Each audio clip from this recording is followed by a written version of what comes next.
Hi everyone, my name's JackieBlack and I am a burnout and resilience coach. I help parents, educators and other professionals really understand how to manage their emotions, how to reconnect with themselves and how to be more effective in every area of their life. And this is the conversation that I'm having with Prosper today on his fabulous online prosperity show. I hope you enjoy it.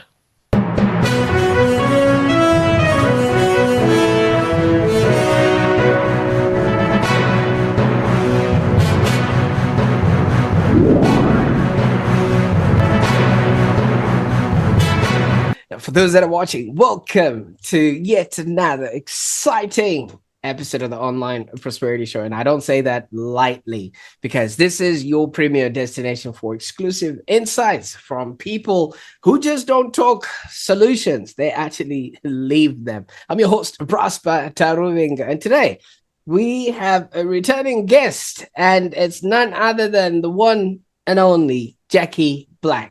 Now, Jackie, welcome back to the show. Thank you, Prosper. It is an absolute delight to be back here with you today. Oh, the pleasure is all mine. If I can smile any wider than I am right now, I think my face would literally come out of my mouth, because then it's just the amount of excitement that I have for what you've brought for us this time around. Now, for those that are watching or tuning in for the very first time and meeting Jackie for the very first time, let me just take you from under that proverbial, internet rock you've been hiding under, because Jackie has remarkable resilience and emotional regulation activities and exercises that she coaches people with. And she's also the burnout buster extraordinary. And we were just talking pretty much about her new programs and the things that she's doing to help parents be, do, and have a happier existence, and especially fill their cups so they can be there for their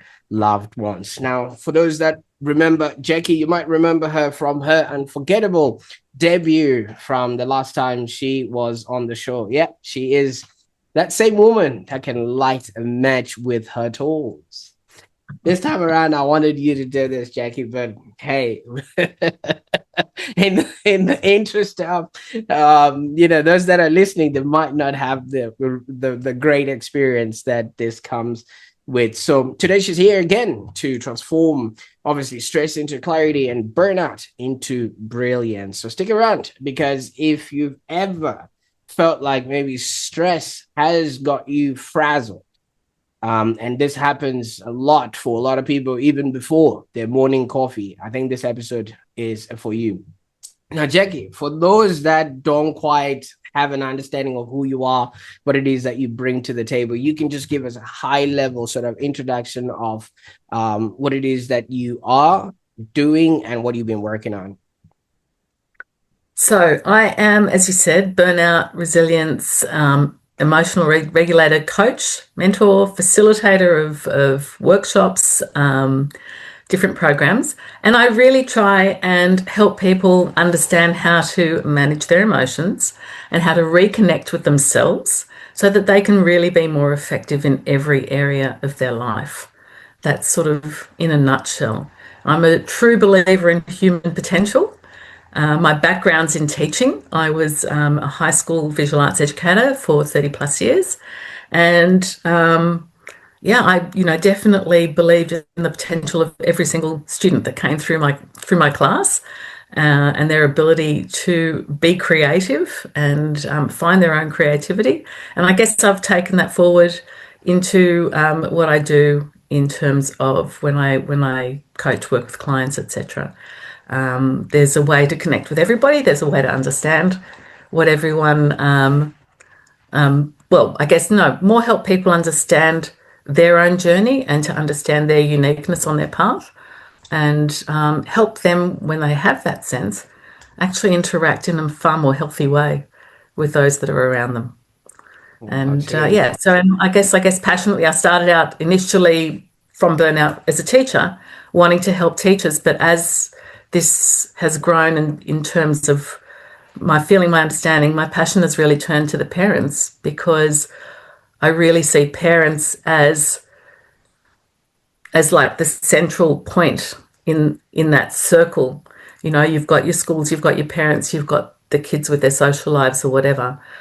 And if the parents in the middle are the influences of what can go on, and we see so much stress and anxiety within our kids, and if we can be the example and the invitation for them in a much healthier way, then hopefully we can have a far more responsive and less reactive environment that we're all experiencing. Oh, absolutely. And thank you so much for giving us that brief sort of, entry into this conversation. Now, you did say you started off as a teacher and now you're working with the parents. Did you just think to yourself, the kids that I was teaching are old enough to be parents now, let me just continue with them and keep working with them? Or was there something particularly that you sort of started realizing? Because as you said, parents are that pivotal journey between the school and the students. I can tell you exactly what it was. So, as I said to you, burnout, like talking to people, professionals, predominantly professionals, that's my starting point. You know, they were my first clients. They are, the majority of people that talk about burnout. And then a few years ago, maybe about 2 years ago now, for the very first time, I heard the term parental burnout. And I went, what? Because burnout, my definition of burnout is that your light's going out, that you don't have the energy to do the stuff that you're passionate about. And parenting is such an important job. And I mean, I'm getting emotional thinking about it. It breaks my heart to think there are parents out there who feel like their light is going out for the most important job in the world. You know, you've brought new life into the world, and there's got to be a reason that you chose to do that. And to not feel like you can find the enthusiasm, the passion, the enjoyment in that situation, that broke my heart. And I guess that's really when I decided I really wanted to, at this particular point in time, go all in for parents. And I guess I've also got that little bit of I'm not the only person in the world with this background or insight, but having been a teacher, having been in a helping and caring profession, being in a profession that does give to more, and then also being a parent, parenting my own children as they were growing up. And certainly I've always been into personal development, but sort of not with the knowledge and information that I have now. But I can certainly see now also as a grandparent, aspects of what I've, learned and evolved, especially these last few years, really playing out in a far more positive way for my grandchildren. Not to say that, my kids aren't on their own learning journeys and they're both, doing pretty good jobs. But yeah, it became a real passion for me. It became something I feel very urgent about. And I think, the world is getting more reactive, less responsive. People are finding less time to take a space. I don't know if you're familiar with Jefferson Fisher. I heard him speaking. He's an American lawyer, but he has his own podcast. Anyway, one of the things he says, and it's very much in line with what I do as one of the practices that I teach people, and he says, let the first words from your mouth be your breath. And that's so important. That when you recognize your first thought and then you stop and you give yourself time to just breathe before you open your mouth for your second thought, in that space, hopefully you can create enough of a gap to choose a better response rather than something that's going to push whatever the situation is into a different state that might not be so helpful. Fantastic. Now, Jackie, you see, the thing is, when you're looking to right a wrong, there has to be a right from which it stems from. Now, what you're talking about is very systemic. the school is a system. What the parents are going through is also part of a system where they have to go to work and also have to deal with whatever it is that they have to do. Where can people start? Let's start from where can people start? Is it starting from the burnout or starting from the prevention of it all? I think it starts with, well, always it starts with awareness, recognizing, Right. you know, it's actually taking a moment to recognize, to stop, to have a look around, to recognize, how am I feeling in this moment? What am I feeling? How am I thinking about it? How am I wanting to behave in regards to those feelings? I mean, it sounds like a long process, but you can actually, a nice, easy question you can ask yourself before you even open your eyes in the morning is, what am I feeding the field? You know? And by the field, I mean, like, I don't know if I said this to you on the last time we spoke, but everyone knows, whether or not they recognize that, oh, yes, we're all energy. Everyone knows that you can walk into a room and you can feel like if there's been an argument, it can feel like you could cut the air with a knife. Yeah. Well, why is that? Because we're all energy. And I heard a lovely analogy the other day. It's like, the energy that comes out from your cell phone, that can be picked up by radio towers, etc. We're broadcasting that energy, and people can feel it, people can sense it. So we can, when we stop and we're aware, and if we truly, truly understand that we are the ones who get to choose our thoughts. I mean, I honestly, I'm such a I have such belief in people. I believe that everyone understands that they control their thoughts. Well, no, I've even had someone very close to me just recently say, well, it's all right for you. You can do that. And I don't know whether I got a little bit harsh with them. And I went, well, who else lives in your head? Like, stop and think about that for a minute. Like, who's putting those thoughts in your head? You're choosing to either allow things in and make them real, or you're choosing to recognize it and go, oh, that's interesting, but that doesn't actually connect with who I am or who I want to be, so I don't have to take that one on. Does that answer your question? It does a tremendous amount, because the one thing about it is, obviously fish don't see the water that they swim in. If Sally sees Auntie Mary being like that, and it's always been like that, and there's all that stuff happening, should I say, maybe chaos around, people don't necessarily notice because that's how everybody else is running. But you've got this extraordinary ability to sense emotional chaos in seconds. Could you maybe tell us what it is that you see in people so that you can call them out on that? Because once somebody realizes certain aspects about who they are and that chaos, they would choose to do better, I suppose. Yeah. So, as I said, I think maybe because I've become, and I guess I always have been, because I've always been interested in how we operate as human beings, I guess I have tuned into that sort of energetic space without realizing initially that I was tuning into energetic space, or the field as it's come to be called. So yeah, so I mean, I would recognize quite quickly, or that pick up on that sense of very quickly, that things weren't, the words weren't matching the actions, type of things. And it just, I think, as I said, I think it comes from that ability to just being quiet enough with yourself in those moments to recognize what's going on. Because it's not, what I say, I had it when my kids were younger. Not, I think as a parent, you have that sense of what's going on for your kids, generally speaking. Was I picking up as quickly? Possibly. You're asking me to go back a bit. My kids are in their 30s.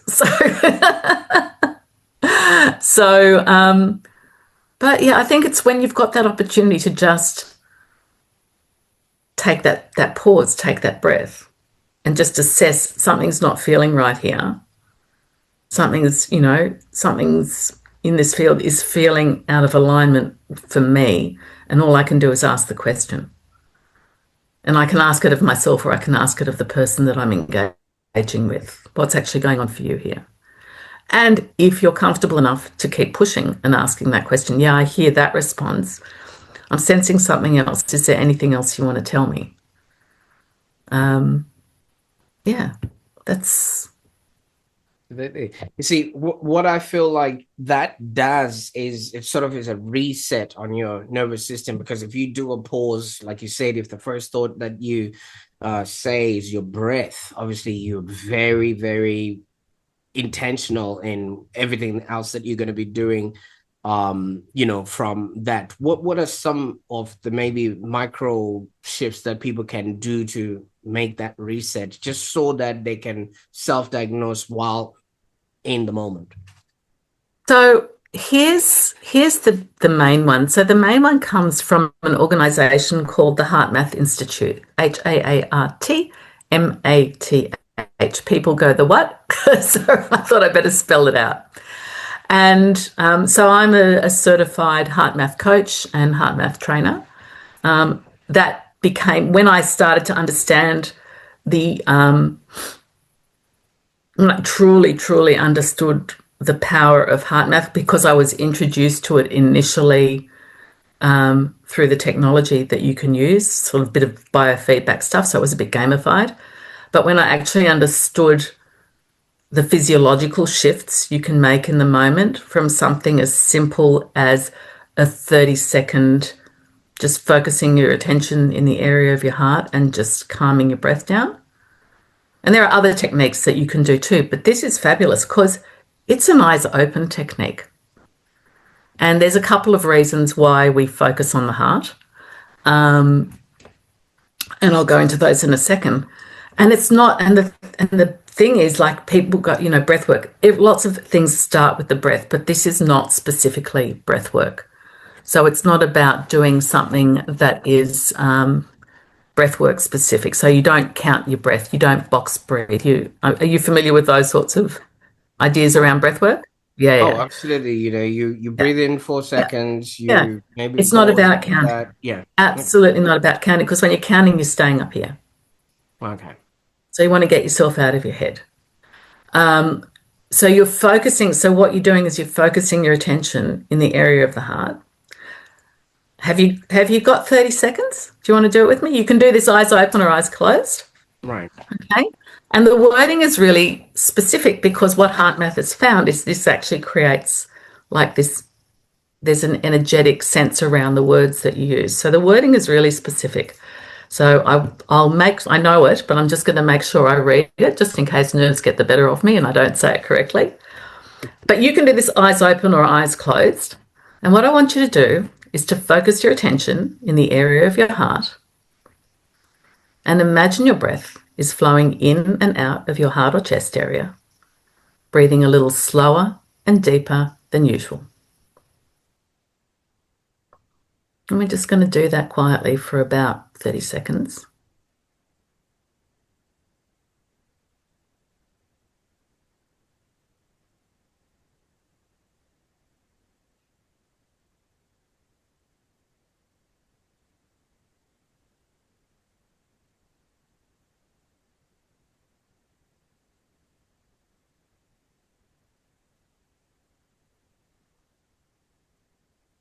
That's just under 30 seconds.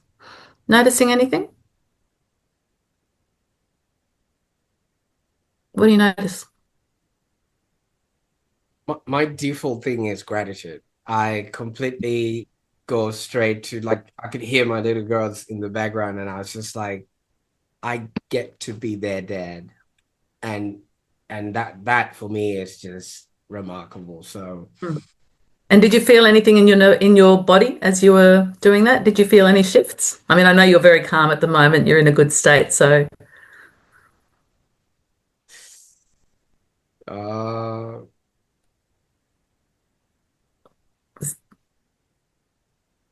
interestingly, what you can do, like if you wanted to sort of test this out, like why does this work?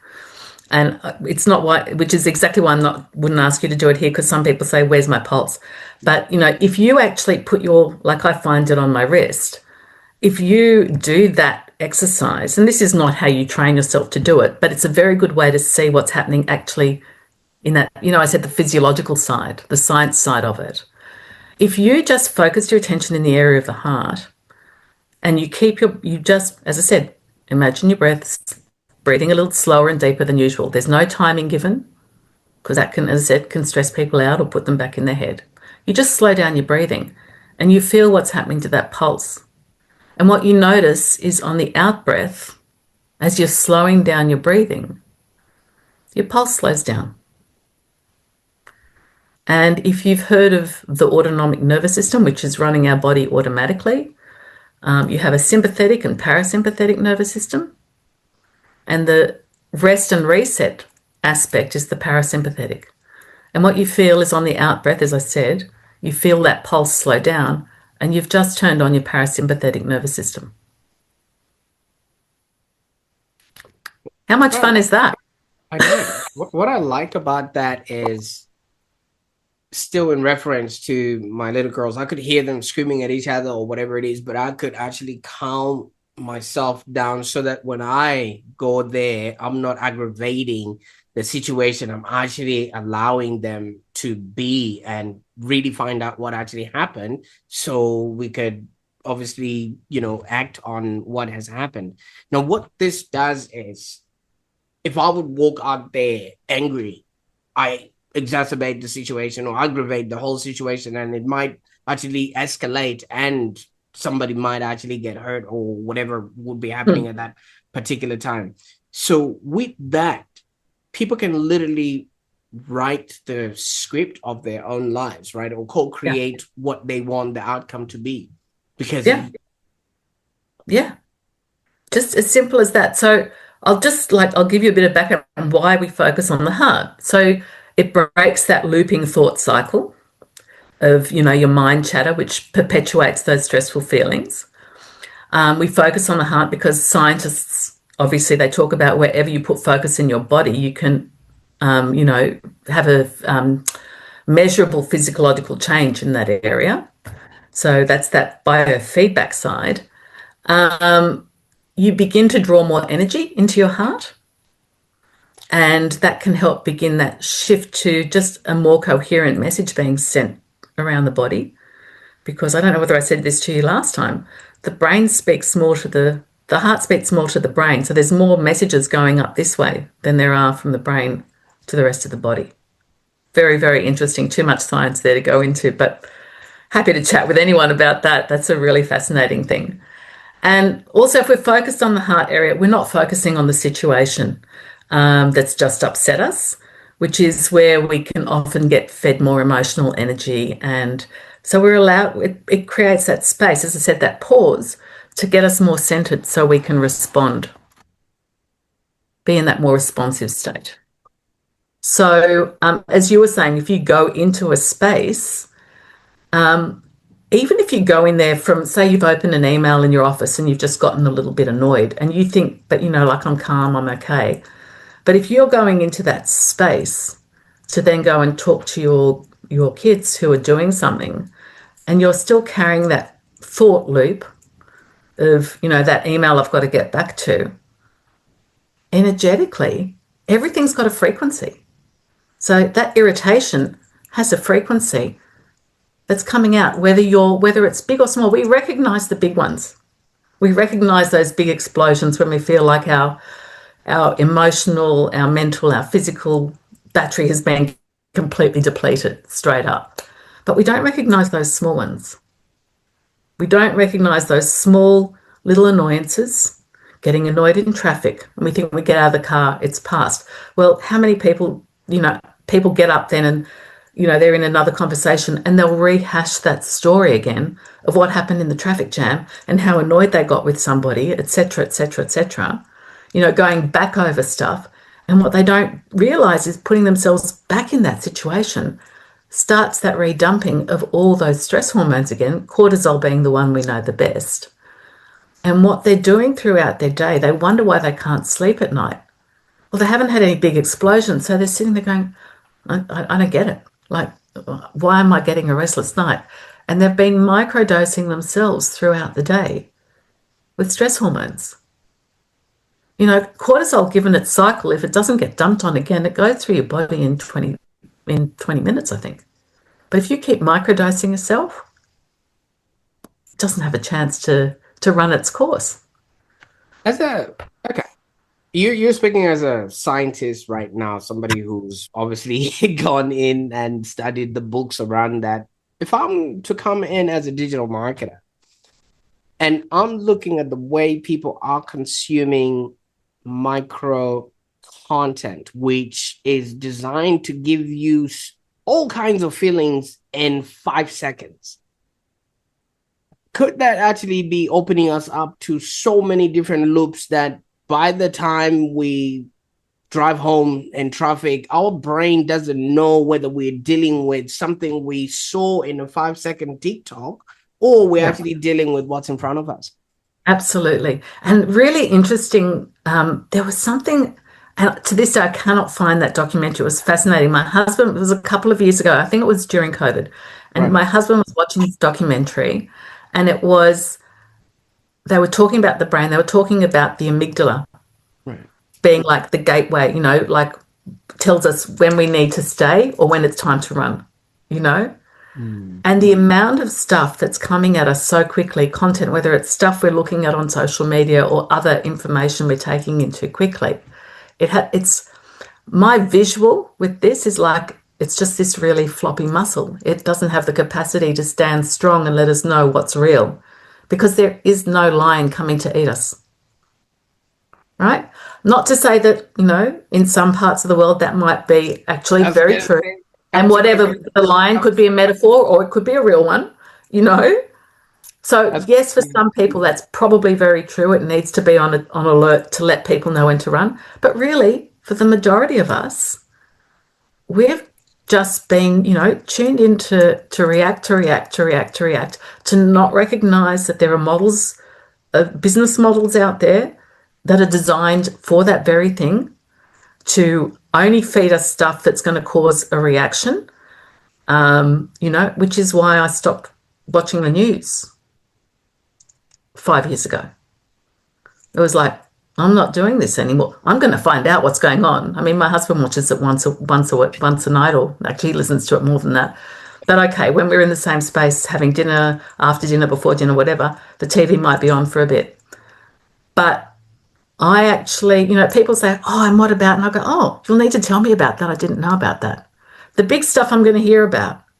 But really, some of the other stuff that causes stress, you know, those spaces are created to highlight the stuff that makes us want to come back for more, whether we want to come back and see it repeated again on the, you know, in different spaces, or come back and see, has a solution been found yet? No, they've highlighted that again. They don't want to highlight the good stuff. That's going to keep us calm. We're not going to be in fight or flight if we're there. And so, yes, you know, those digital marketers who can't sleep, and absolutely, you know, a way to slow that down, interestingly, is if you're on social media, to actually engage in the social side of it in a positive way. That's going to be far more helpful. Obviously, if you're just there for the negative, then, you know, well, sorry, you're your own worst enemy. But if you engage with someone's content and have a bit of a chat, you are less likely to be depleting yourself as fast. So, but Jackie, you know what you just said in one breath there?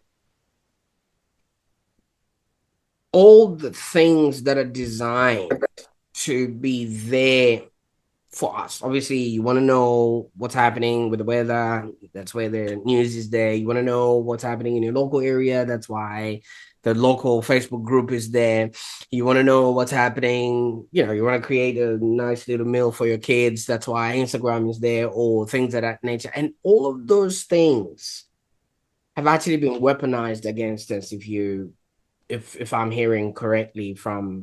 Listen, you know, I love playing Duolingo. But you know what? It's weaponized itself against me because I've got a fabulous streak going on my languages. But if I miss a day, And if I miss 2 days, I've got streak freezes occasionally, then I'm back to zero and I lose that nice big streak number that I've got. So like even in that sort of way, and that creates a touch of stress for me. But that, you're right, absolutely, there can be good content, but it's also designed in a way to keep us coming back. Lots of stuff's designed to keep us coming back. But, if we go back to that very first thing about, and using that thing with the heart-focused breathing and that eyes open technique, when I am teaching clients how to just start, because this is actually the first technique in terms of self-care that I teach people, the very first technique. There are other things that can build on from that, and you sort of automatically went into one of them, which was to go into that space of appreciation or gratitude for the sounds of your kids playing. And there's lots of science going on about that, about how when we are appreciative in gratitude, what a positive impact that has on us physiologically. What I do say to clients is, when you sit up in bed in the morning, just do 30 seconds of heart-focused breathing. First of all, it's not a bad thing to just sit up and not move, because then your body can rebalance yourself. Your blood and all of that going from the lying to the sitting. So for 30 seconds, and in that 30 seconds while you're doing that heart-focused breathing, you can think about, how am I feeling this morning?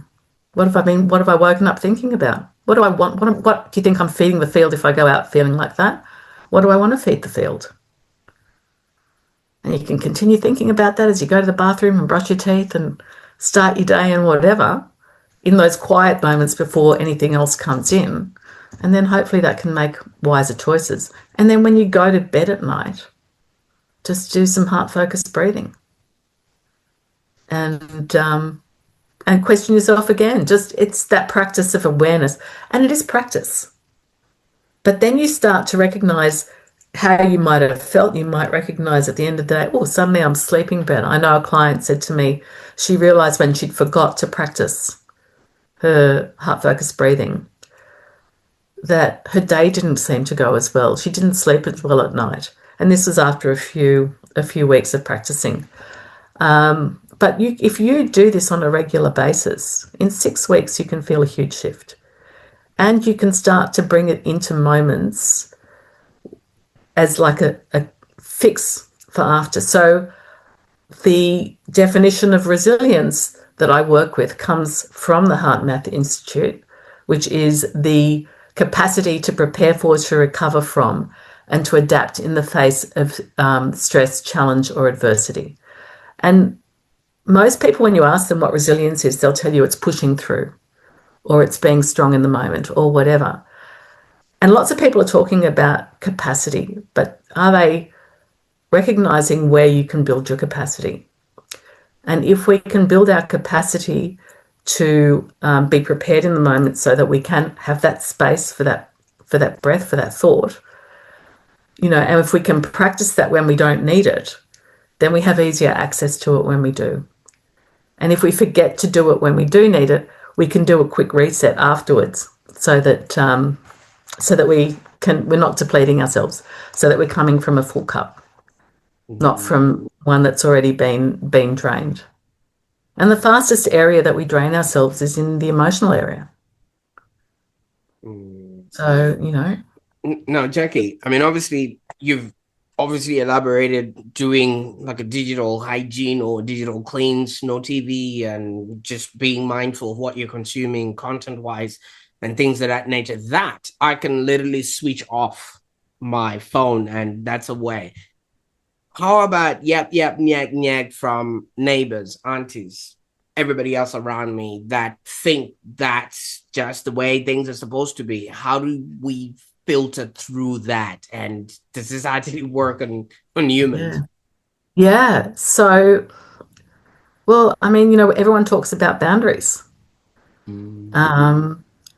And it's so interesting that you asked about that, because I was listening to something just this morning talking about boundaries. And they were saying the hardest people to set boundaries with is your family, because there's so much history there. Yeah. And to start small and to start setting boundaries within yourself, like even something as simple as, Like I'm going to have a boundary around where I eat my lunch. And lunch has to be eaten with me just focusing on my food, not sitting in front of my computer doing this, doing this, doing this. So starting to have those boundaries. When it comes to other people, interesting. I'll give you a really, really personal example. Really personal example of something that happened with my son and I. And I had been doing a lot of work on relationships and communication in relationships. And I'd learned a way of understanding myself, and which was interesting because no one in my family was doing the work that I was doing, but because I could understand not just myself and how, like what my operating system is, best way to put it, but I had a stronger sense of their operating systems. And I had language that allowed me to calm their operating system, which is, it's like a magic trick. It's great. I couldn't believe how well it worked. So this was a couple of years ago, and it was actually prior to doing any of the heart math stuff. So it was before I knew, well, before I'd gone deep into what I'm doing with this now. But we'd had a miscommunication. He'd said something to me, and I had said, I just need some space. I'm going to hang up, but I just need some space. I said, you haven't done anything wrong. This is just miscommunication. So I'm going to hang up, but I'm going to call you back in a few minutes. And when I called him back, he started yelling at me. But what I had done in that time was I just really it was interesting. The timing of this argument was at a point where, through the work I was doing, I was practicing ways to calm situations and or to communicate, as I said, in a way that addressed their nervous system without, escalating it further. And he started yelling at me, and I just said to him, "There's no need to yell. I'm sitting right here." And he kept yelling, and I just kept, like a mantra, I just said to him, "There's no need to yell. I'm sitting right here." And every time I said it, the level of his hostility came down because he had to match, understandably now, he was matching my energy. My energy wasn't going to play into that energy. It's like, there's no need to yell, I'm standing right here. And another one I like to use is, if someone says something and it's been the usual dance of the argument, we've been down that road, we know exactly where it's going to take us. Is there something else we can try? So I'm really firm with my boundaries, really firm.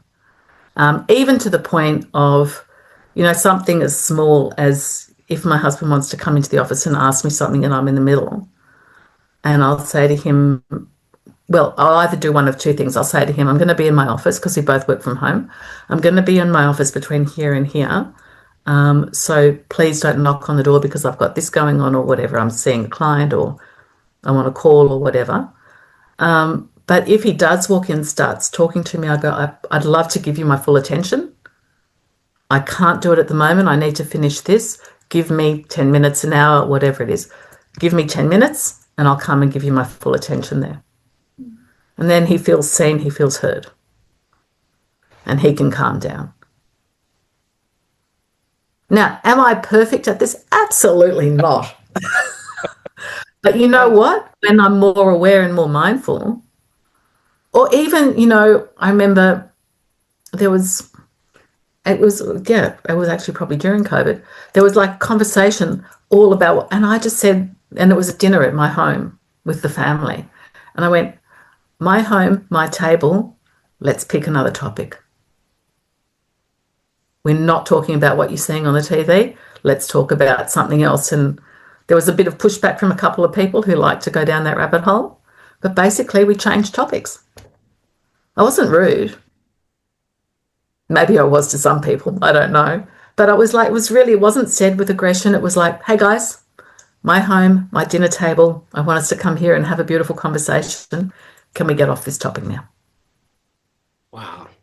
That takes a redemptive amount of self-confidence and self-respect, because so many of us are afraid to not be liked, and that's the reason why we go now into people pleasing sort of modalities, and that fear of being taken out of the clan, and there comes that saber-toothed tiger that is just gonna proverbially eat us. But I think some of this stuff you teach it or you help people with in your programs, the calm in the chaos series.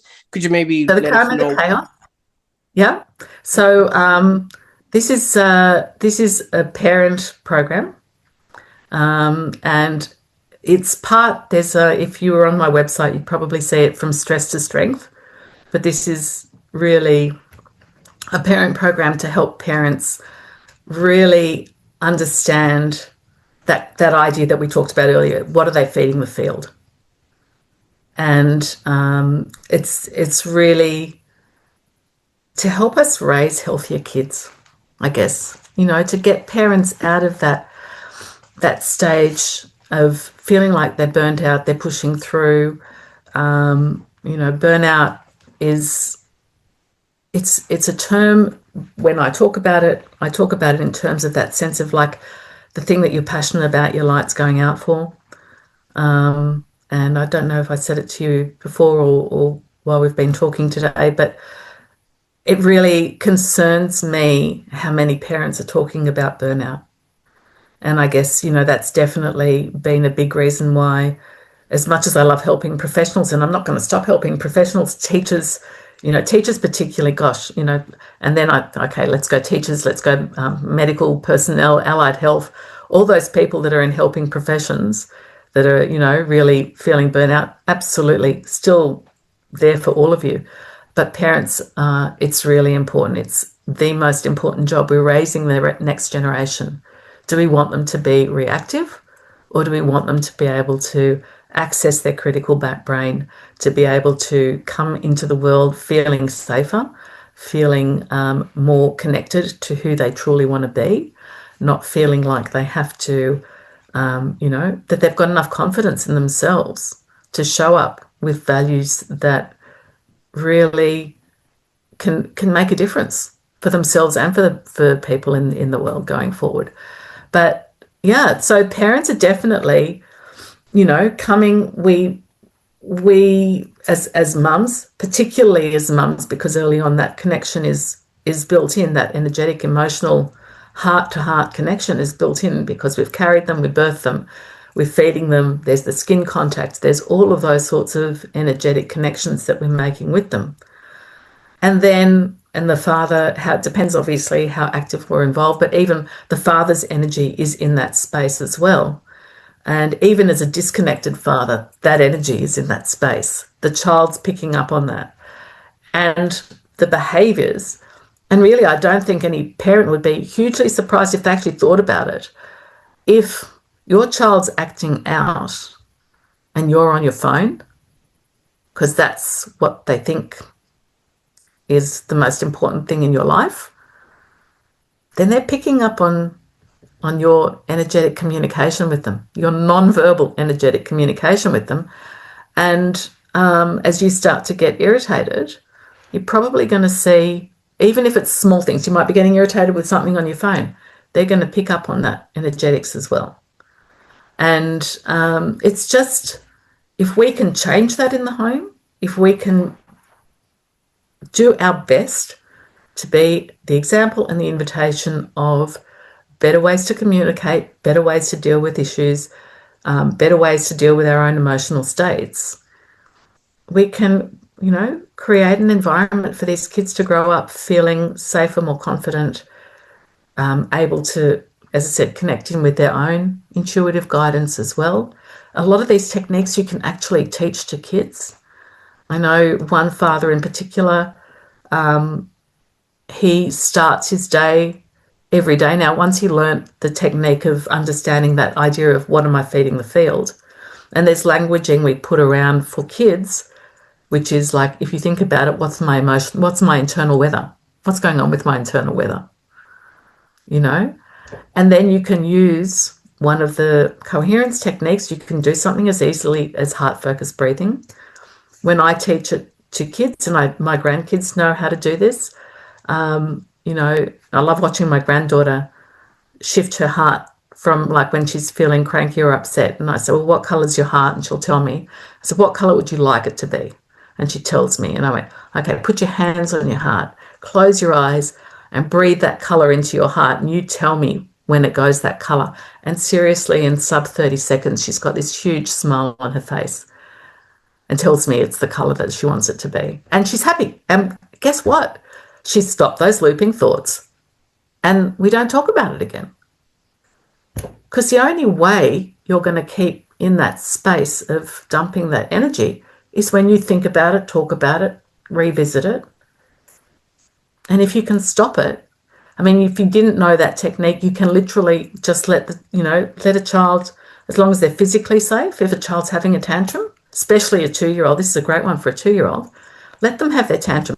Don't go and say to them, but I told you not to do that. If you don't stop doing that, and you wonder why it starts to escalate. If they're having a breakdown, now I know this is, if you've got some kids with particular stuff going on, take it out of that. But basically, you're run-of-the-mill child. If they're having a tantrum and you don't buy into it, those chemicals pass through their system within 90 seconds and they'll come up with a smile on your face and take your hand and do whatever you want them to do. I've done it. I know it works. I've had a woman come and watch me and go, what did you do? I said, nothing. She said, but you did. She was having a tantrum. I went, yeah, and I didn't talk to her about it. She said to me, that's like a magic trick. It's all good. Absolutely. And Jackie, now where can people go to find out when the next cohort is starting or when the next experience starts with this? So you can go to my website, which is JackieBlack.com.au. And when you go and have a look at the courses, there's inquiry pages. So you can go onto a wait list. You can email me directly from that. You can message me directly. And definitely, reach out, ask questions. As you can see, this is like really, I love to chat about this stuff and I love waking people up to what's possible for themselves. So by all means, go and have a look. And pretty much, probably every 2 months, there'll be, doors opening for a new cohort. But I take small groups, so it's not like big groups. I work one-to-one. If a parent went, you know what, I don't want to do this in a group, I actually just want to work with you. With pleasure, we can talk about that as well. But I do find there's a lot of value in working in small groups. And the groups are usually no more than 6 to 10 people. And it's a great way to just be in a space and feel like you're not alone, that there are other people going through this with you. And also to hear how other people are managing, because, I'm learning in that space as well, because sometimes people will come in and go, oh, actually, I've come across this. And go, oh, I'm not familiar with that. I'll go and check it out. So it's a space where, yes, you can learn from me, but I definitely love learning from you as well. So in a way, I mean, obviously all those links are going to be in the show notes below, but in a way you are saying it takes a village, right? Absolutely. And for ourselves too. I mean, gosh, we say it takes a village to raise a child. I think it takes a village, to ensure that, keep an eye on us and make sure we're keeping our own cup full so we can get from the overflow. Absolutely. Now, not only are you opening up to literally give people back to themselves, because if somebody has been a fully grown adult walking around and can't even self-regulate, and you're putting them in groups like that so they can work with others so they too can start enjoying life per se. You also have an upcoming book, or did I speak too soon? Because I get excited when people it's being written. It's being written. And in fact, the beautiful people that become part of my parenting program are helping me sort of really hone in on particular things that I'd known, understood, or assumed. I'm not going to say assumed, that I'd had incidental conversations about, just specifically about that idea of our kids tuning in to our emotional states earlier than what we realize, because it's, those small things, as I said earlier, when you're in those depleting stages and you think you've passed through it, but you're carrying them into the next moment and the next moment. And then we wonder why our kids blow up. And then we wonder why we blow up or why the kids are acting up. And so very much that idea of our kids almost being a little bit like that canary in the coal mine. And so that's pretty much what the book's going to be around and about. It does have a working title at the moment. It may stay as the title, which is called The Parental Time Bomb. And just to be clear, nothing in it is about wanting people to feel guilty about what they do or where they're at, because the last thing parents need is to feel guilty, because that doesn't help anybody. Absolutely. Now, So Jackie, with just some compassion, that's it. You know what this means now, Jackie? This leads us into, when the book comes in, you're gonna have to come and launch it on the Online Prosperity Show. I mean, you With walked pleasure. yourself into that one. With pleasure. Absolutely. It's just it's just a ticky time bomb, We'll be having another episode with you again. Now, I can't thank you enough for the time you spent with us today. I mean, your journey, the way you've reinvented not only your career, but also your own person and the people around you, the stories you have about your husband, your son, and everything else. It's just a whole embodiment of the message that you're carrying, because some people usually are do what I say, not what I do, but you literally walk and talk this whole emotional regulation, stuff, and how people can prevent their own burnout. Now, what do you wish everybody really appreciated about emotional regulation that literally can change their lives and is often overlooked? And if they knew, they would do better. So definitely there's two things I'm going to say here. Definitely that physiological stuff. If they knew what they were doing to their physiology, how sick they're actually making themselves, how they're speeding up the aging process, how they're potentially causing heart issues, destruction of brain cells, all of this sort of stuff. If they actually understood the physiology, I would be surprised if people didn't run to it and go, what can I do to stop this? Because you can, when you're in a more renewing state, when you can be in that more renewing state, you can start to reverse some of these physiological effects. And there's science behind it. There's research papers behind it. There are doctors talking about it. There are heart doctors who recommend people do these techniques because of the power of what they do physiologically. So there's that side. And the other side is just to be the person or the parent that they want to be, to reconnect to that sort of spiritual side, to their values, to how they want to show up in the world. I think if people understood that when you're in a better emotionally regulated state, your relationships are better with everybody, not only with yourself, which is really an important one, because you've got to like and love yourself enough to want to make a difference. But then how you then bring that energy into the other important relationships in your life. And it can spill out into your work environment as well, that you'll find,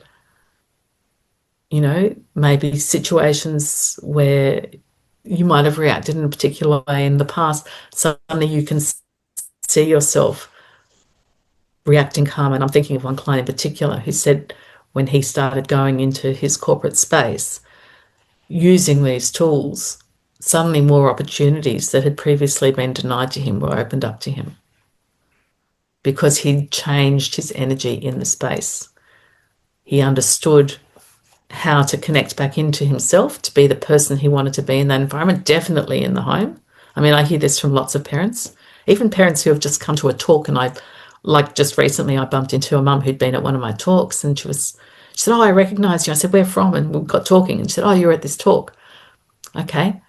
And she said, and I said, oh, so are you using any of the things we talked about? She said, it's been a game changer.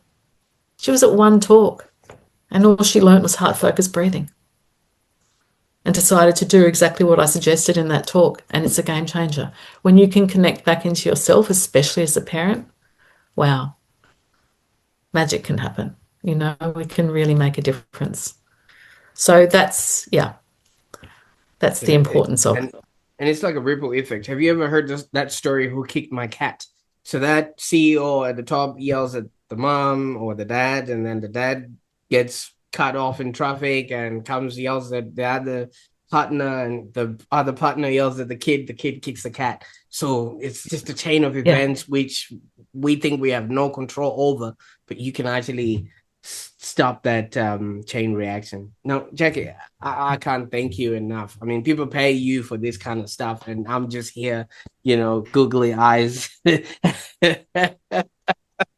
and enjoying this. I'm gonna obviously let people go to your website and see when your next cohort is. But I really thank you for walking us, from all the migrants in the trenches that people are experiencing to really being calm in whatever chaos is going on in our lives. And just that your story as well, because you've literally lived it and you embody all of this. I mean, your journey from burnout to brilliance is just not only grounded in science and heart, but it also shows what's possible for everybody else when you pause, you reset, and you rewrite your script.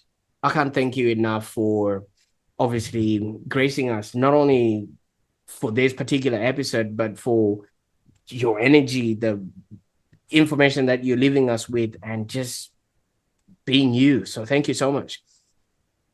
Thank you so much. It's always a pleasure talking to you. You've got great questions, great energy, and it's always a delight. So thank you so much for having me on. I really appreciate it.